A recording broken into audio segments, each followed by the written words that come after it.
ককাইটো ঢোলটো অকমান খৰ লগতে টেপাটো অকমান ধৰ লাহেকৈ হাতটো মেলি লৈ টোপাখন ঘূৰি লৈ কঁকাল ভাঙি অকমান লৰ আজি ৰাতিটো বৰ সুন্দৰ চুকতে জলকেলি অকমান কৰ একেবাৰে ভলিউম দি লৈ বেজডাল কৰি লৈ নাচনীক লগাই দেলা কৰ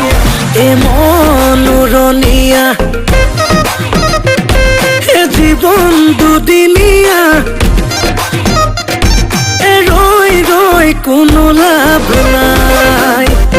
এ ৰাতি কেনেবাকৈ